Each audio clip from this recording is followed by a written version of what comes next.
मित्रांनो, ठरलं तर मग या मालिकेच्या आजच्या भागामध्ये अर्जुनने आता सगळ्यांचीच गंमत केलेली असते, तेव्हा सगळेजण रागातच त्याच्याकडे पाहतात. मग नंतर चैतन्य त्याची बाजू सावरतो आणि थोड्या वेळानंतर म्हणतो, मी सांगत होतो अर्जुनला पूर्णाजी की असं करू नकोस रे, असं सर्वांना फसवू नकोस, कारण सगळेजण काळजी करत असतील. पण त्याने ना ऐकलंच नाही. तेव्हा पूर्णाजी रागातच त्याच्याकडे पाहतात. मग आता तो म्हणतो, पूर्णाजी मला सांग, हे बघ सायली कशी बघत होती सकाळपासून माझ्याकडे, कशी माझ्या पाठीमागे फिरत होती, किती काळजी करत होती, आणि म्हणून मी हे सगळं केलं, तिच्या मनातील भीती जावी ना यासाठी, असं म्हणून तो सायलीकडे पाहतो. तर सायली अजूनच रागात त्याच्याकडे पाहत असते आणि खूपच चवताळते. ती विचारते, काय अहो काय चाललंय काय तुमचं? अर्जुन म्हणतो, काय म्हणजे? अगं नको ना घाबरू तू. तेव्हा सायली रागातच उठते, ती रडत असते आणि म्हणते, तुम्हाला कळत नाही का हो, हे सगळं सोपं वाटतंय का? तर असं नाही आहे, समजलं? अहो तुमच्या जखमा पाहून माझा जीव गेला असता तर.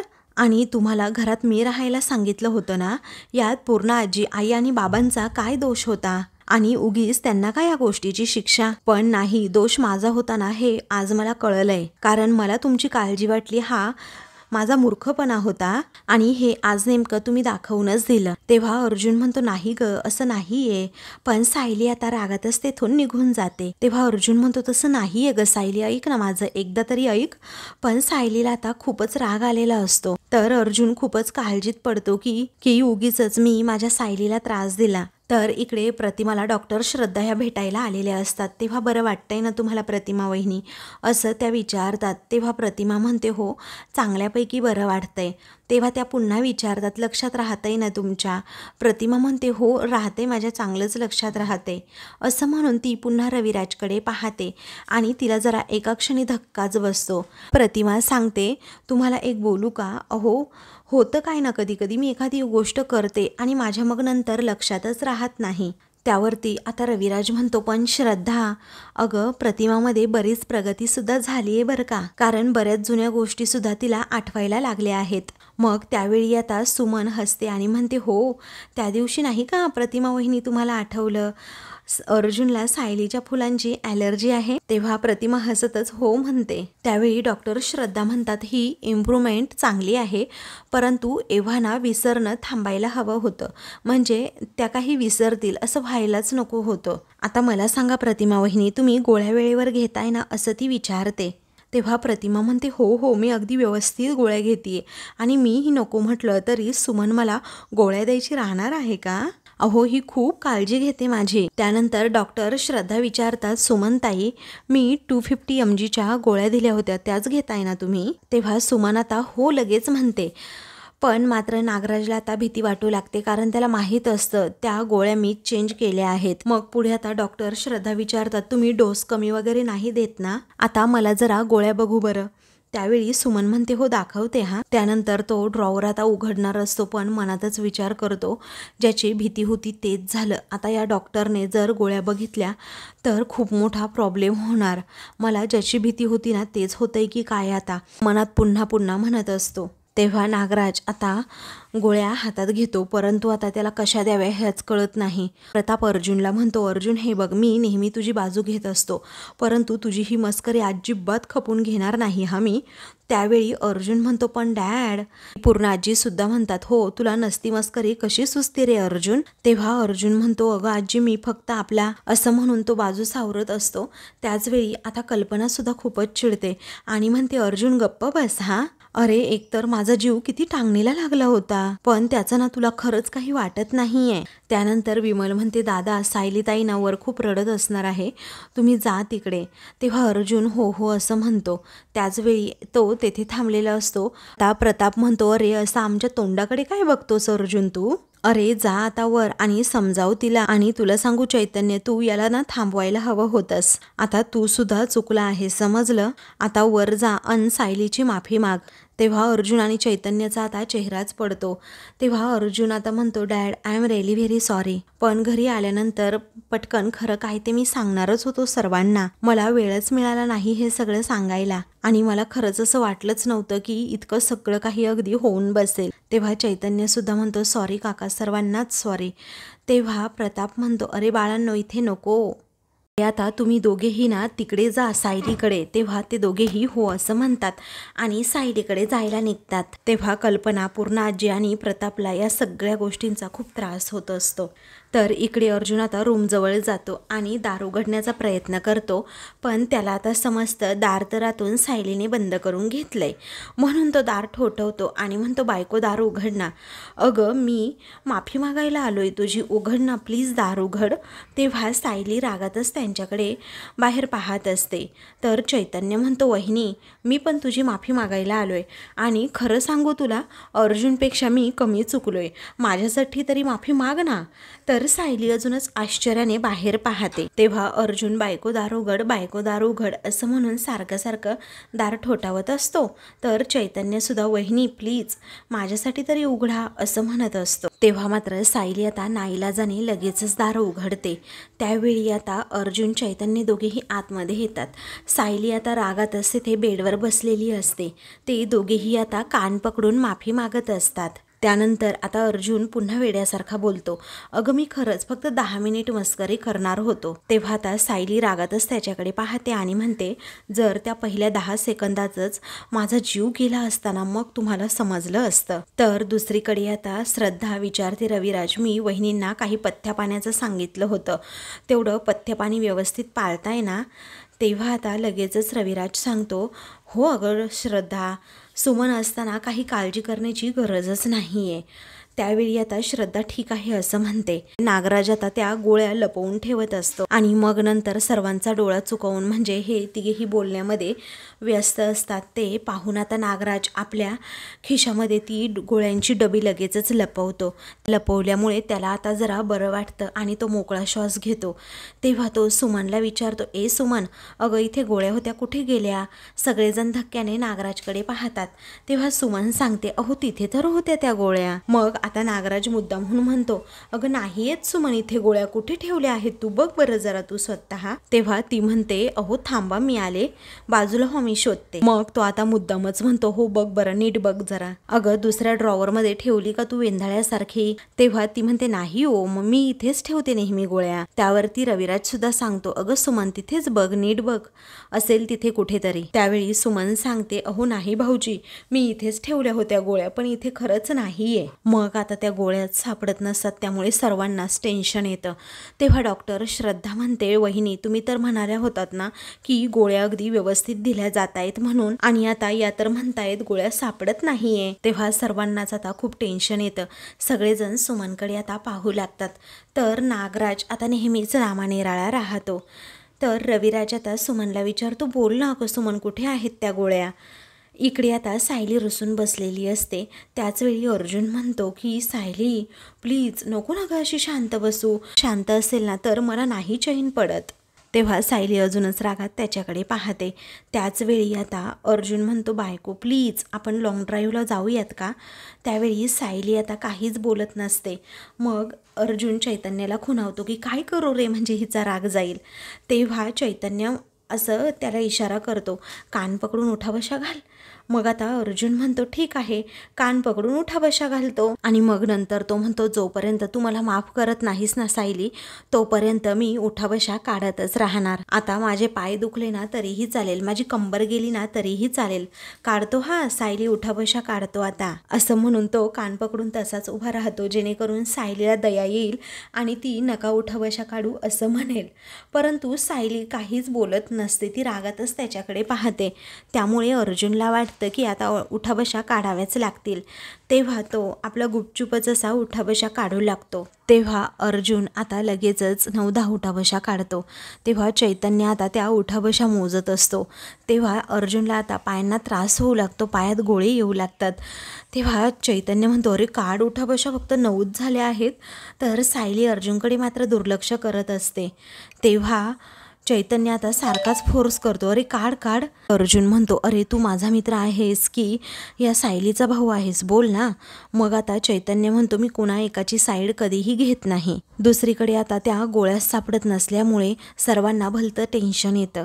तेव्हा असा हलगर्जीपणा करून चालणार नाही असं डॉक्टर श्रद्धा, रविराज अन प्रतिमाला सांगतात. त्यावेळी प्रतिमा सांगते की आमची सुमन्ना कधीही हलगर्जीपणा नाही करणार, कारण आज सकाळीच तिने मला एक गोळी दिली होती अहो.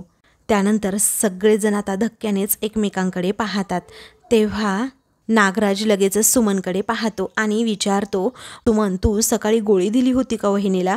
तेव्हा प्रतिमा म्हणते की हो, मला सुमनने सकाळीच गोळी दिली होती. त्यावेळी नागराज लगेच शब्दांची फेरवाफेरव करतो आणि विचारतो, वहिनी मग मला आता तू सांग बरं, सकाळी तू खिडकीतून काय फेकलंस खाली? तेव्हा कुठे काय फेकलं असं प्रतिमा विचारते. तेव्हा नागराज आता पुढे जातो आणि म्हणतो, वहिनी अगं तू खिडकीतून काहीतरी फेकलं आणि मी बघितलं. मला एक सांग, औषधांच्या गोळीची बाटली तर नव्हती ना? तेव्हा प्रतिमा म्हणते, अहो मी असं कसं करेल नागराज भाऊजी. तेव्हा नागराज पुन्हा एकदा आता प्रतिमाला वेडं ठरवण्याच्या प्रयत्नात असतो. त्यावेळी तो म्हणतो, हे पहा डॉक्टर श्रद्धा, आमच्या वहिनीच्या बाबतीत ना आजकाल पुन्हा हे असं व्हायला लागलंय. म्हणजे कसं असतं ना, ती एक गोष्ट करते आणि मग नंतर विसरून जाते. अहो मध्ये नाही का पूर्णाईंना मेसेज केला होता तिने, आणि काय म्हणाली तर मी हा मेसेज केलाच नाही म्हणून. कदाचित गोळ्यांच्या बाबतीत सुद्धा असंच झालं असेल, म्हणजेच तिने फेकली असेल बाहेर आणि मग विसरली असेल. इकडे आता अर्जुन उठाबशा काढतच असतो, 12-13 उठाबशा काढून होतात, तर त्याच्या पायात आता अक्षरशः गोळा येऊ लागतो. सायलीचा राग अजूनही गेलेला नसतो, तर अर्जुन म्हणतो, नाही नाही, आता बायकोचा राग गेल्याशिवाय मी अजिबात थांबणार नाही. तर मग पुढे आता त्याला एकही उठाबशी काढावीशी वाटत नाही. तो म्हणतो, थकलो, माझे पाय गेले, आता पूर्णपणे पायांचा तुकडा पडला, नाही उठाबशा मी काढू शकत आता. तर चैतन्य मात्र आता अर्जुनवर खूप हसत असतो, तर सायली सुद्धा गालात हसू लागते. त्यानंतर आता त्याचंच त्याला जाणवतं की सायली अजूनही चिडेल. मग आता तो म्हणतो, नाही, मला थांबायचं नाही आहे, कारण बायको जोपर्यंत मला माफ करत नाही तोपर्यंत मी कसला थांबतोय. कारण बायकोचा रागवलेला लाल चेहरा जर मला दिसला ना, तर अजून मला जोश येतो, अजून मला ताकद येणार, असं म्हणून तो उठाबशा काढणार. तेवढ्यातच सायली पुन्हा हसू लाग. मग त्यानंतर आता अर्जुन म्हणतो, काय रे किती उठाबशा झाल्या? चैतन्य म्हणतो, काय 12 झाल्यात. तेव्हा अर्जुन म्हणतो, नाही रे 14 झाल्यात आता. त्याच वेळी आता अर्जुन पुन्हा उठाबशा काढतो. सायली म्हणते, पुरे जर मी आता थांबायला सांगितलं नाही ना तुम्हाला, तर तुमचं नाटक ना असंच सुरू राहील पुढे, असं म्हणून ती गालातच हसते. तेव्हा अर्जुन एकदम शांत होतो, सिरियस होतो आणि म्हणतो, तुला सांगू बायको, ती मस्करी नव्हतीच अगं, आणि I am really very sorry, मी अशी मस्करी करायलाच नको होती. त्यानंतर अर्जुन अगदी प्रेमानेच कान पकडतो आणि सॉरी असं म्हणतो. सायली म्हणते, अजिबात नाही ना, उलट आता मी चिडूनच माहेरी निघून जाणार आहे. तेव्हा अर्जुन तिला विचारतो, कशाला माहेरी जायचं? त्यानंतर तो म्हणतो, ओके तुला जायचं असेल तर जा, पण मी माहेरी येऊन तुला त्रास देणारच. तेव्हा सायली म्हणते, मी आई बाबा आणि पूर्णाजी या सगळ्यांना घेऊन आज माहेरी जाणार आहे. त्याचवेळी चैतन्य डोक्याला हात लावतो की काय भांडणं आहेत यांची. मग आम्ही सगळेजण गेल्यानंतर ना तुम्ही सुद्धा तिकडे या, मग ते तुम्हाला बरोबर, असं म्हणून ती अचानक बोलायचीच थांबते आणि हसत असते. तेव्हा तिला काहीतरी आठवतं. अर्जुन, चैतन्य तिच्याकडे पाहतच राहतात. दुसरीकडे आता लगेचच डॉक्टर श्रद्धा म्हणतात, मला ना याचा इलाज करावाच लागणार आहे, आणि हे पहा यावेळी डोससुद्धा मी जास्त लिहून देते, गोळ्या तुम्ही अगोदर लवकरात लवकर स्टार्ट करा. तेव्हा आता रविराज हो म्हणतो. तर नागराज आता त्या प्रिस्क्रिप्शनकडे पाहतच राहतो, कारण त्याला समजतं आता आपलं काही खरं नाही, कारण ह्या गोळ्या देताच येणार नाही. तर बिचारी प्रतिमा ही मनातच आपली कुढत बसते आणि म्हणते, खरंच मी त्या गोळ्यांची बॉटल अशी खिडकी बाहेर फेकून दिली असेल का? पण का? कारण माझ्या सुमनने तर माझी एकही गोळी चुकवली नाहीये, एवढं तर मला 100% माहीत आहे, आणि तरीही हे असं का होतंय मला कळतच नाहीये. इकडे आता अर्जुन विचारतो, बायको काय झालं, अचानक बोलायची अशी का थांबलीस ग तू? सायली म्हणते, तुम्हाला माहिती आहे या सगळ्यांनी ना माझ्या माहेरी यायला हवं.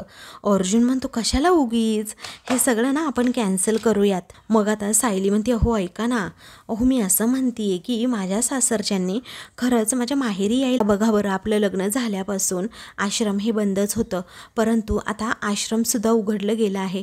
आपला आश्रम पुन्हा आपल्याला मिळाले, त्यामुळे माझ्या सासरकडच्यांनी सगळ्यांनी आश्रमामध्ये यावं अशी माझी इच्छा आहे. त्यांनी माझी गादी बघायला हवी, त्याचबरोबर मी विणलेलं तोरण आणि अजून खूप काही अशा गोष्टी आहेत त्या बघायला हव्यात. आणि तुम्ही माझ्या सासरच्यांना माझ्या माहेरी घेऊन येणार आहात, चालेल ना? तेव्हा अर्जुन विचारतो, पण सगळ्यांना असं आश्रमामध्ये तरी कसं घेऊन यायचं सांगा बरं. मग सायली आता हट्टानेच म्हणते, आता ते काय कसं करायचं ना ते तुम्ही तुमचं बघून घ्या. मी तुम्हाला माफ करायला हवंय ना. मग माझ्या सासरच्या सगळ्यांना घेऊन तुम्ही माझ्या माहेरी यायचं, माझ्या आश्रमामध्ये यायचं, म्हणजे सगळ्यांना किती आनंद होईल.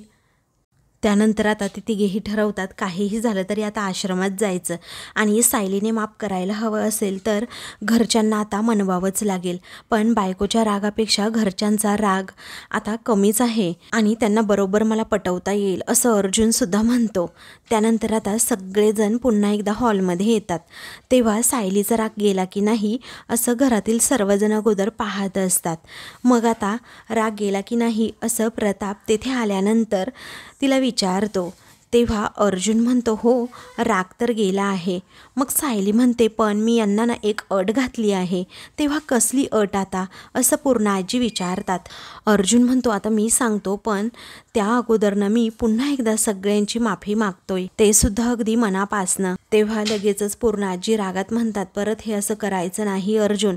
तेव्हा अर्जुन म्हणतो, नाही करणार मी पूर्णाजी. तेव्हा आता मस्करीची कुस्करी व्हायला वेळ लागत नाही अरे अर्जुन, असं पूर्णाजी त्याला लहान बाळासारखं समजावतात. मग त्यानंतर अर्जुन म्हणतो, त्या बदल्यात आमची म्हणजे सायलीची एक इच्छा पूर्ण करायची. तेव्हा अर्जुनला आता लगेचच प्रताप विचारतो, पण कुठली इच्छा रे? तेव्हा अर्जुन सांगतो की तिला ना तिच्या माहेरी सर्वांना इन्व्हाइट करायचंय, कारण तुम्ही कधीही तिच्या माहेरी गेला नाहीत ना म्हणून. तेव्हा कल्पना म्हणते, हो एकदा गेलो होतो ना, पण तेव्हा माहीत नव्हतं पुढे काय काय झेलावं लागणार आहे. मग आता सगळं काही आता पुन्हा कल्पनाला आणि सायलीला आठवतं. महापूजेचा मान हा सायलीला मिळाला होता, तेव्हा आम्ही कशाप्रकारे आश्रमामध्ये गेलो होतो. सायलीला तिथे नवीन साडी वगैरे सुद्धा दिली होती. त्याचवेळी सायली आता म्हणते, आई अहो तुम्ही तेव्हा ना महाआरतीचं मानाचं वस्त्र घेऊन आला होतात. आता माझी सासूबाई म्हणून हक्काने मानपान करून घ्यायला या ना तुम्ही, कारण अहो आमचं घर आम्हाला अगदी 2.5 वर्षानंतर मिळालंय आणि त्या वास्तूत तुम्ही आलात आणि सगळेजण जेवलात तर मला खरंच खूप छान वाटेल. आता तुम्ही सगळेजण याल ना असं ती आता विचारते. तर आता सगळ्यांकडे ती आशेने पाहत असते की सगळेजण येतील माझ्या घरी, पोटभर जेवतील. मग लगेचच आता तेव्हा कल्पना मात्र एकदम उदासच असते, शांत शांत असते.